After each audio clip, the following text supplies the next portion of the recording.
Hi, thanks for coming. I'm Doris. An Inch of Time, A Happy Valley Childhood is my book, my debut book, perhaps my only book, not counting the teaching materials I compiled. I didn't intend to write a book in the beginning.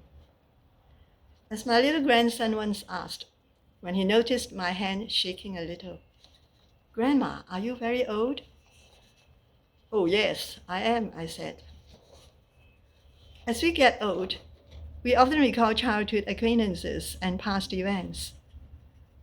Then my younger brother began to chat with me about the past, my childhood days, those days before he was born. My childhood days were actually simple and unadventurous, but they were made interesting by my multitude of relatives, though it was sometimes difficult to make out exactly who was who, aside from those close to us. On my father's side, I have 4 grandmas, 10 uncles, 6 aunts, and 20 cousins. On my mother's side, I have 2 grandmas, 2 uncles, 6 aunts, and 17 cousins. That's why my brother wishes to sort them out. So in my spare time, I took to recording whatever I remembered. As time went on, more and more came to mind, and I found that I had embarked on an interesting endeavor. I thought it would be worthwhile to put it all in writing, at least for my siblings, who are very much younger than me. Meanwhile, I came across a few childhood memoirs set in Hong Kong and China. In the book Guilo, Martin Booth narrates his adventurous years here in Hong Kong as a foreign child.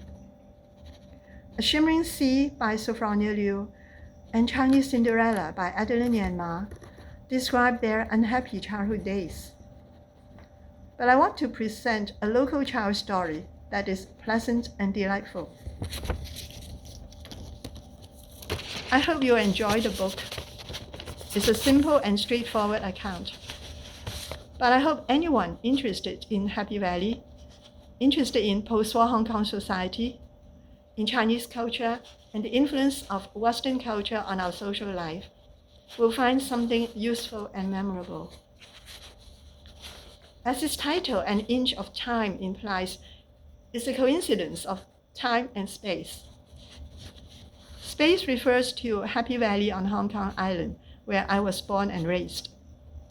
It gave me first-hand knowledge of the district that has a famous horse racing ground at its center. Some heritage sites here are St. Margaret Mary's Church, St. Paul's Catholic Primary School, and the cemeteries.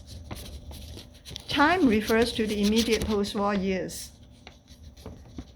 I can remember some of the customs and traditions practiced in those days. A few are extinct, like rickshaw transport, peddlers delivering snacks, and funeral processions along the streets.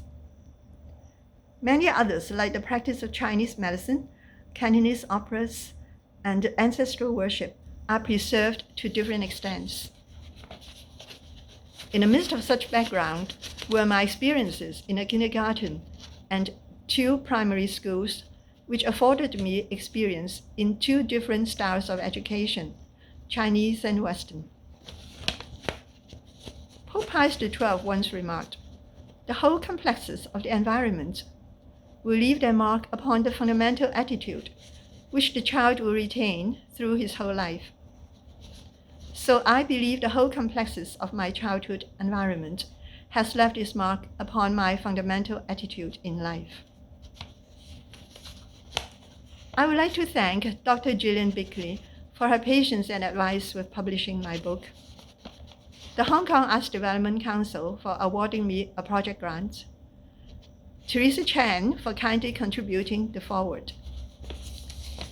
Thanks also to my sister for her helpful comments and unfailing support. She reminded me, among other things, that horse racing took place on Saturdays, not Sundays, at that time. My cousins and my aunt corrected me on the relationships of some people I mentioned in the book, and for that I'm grateful.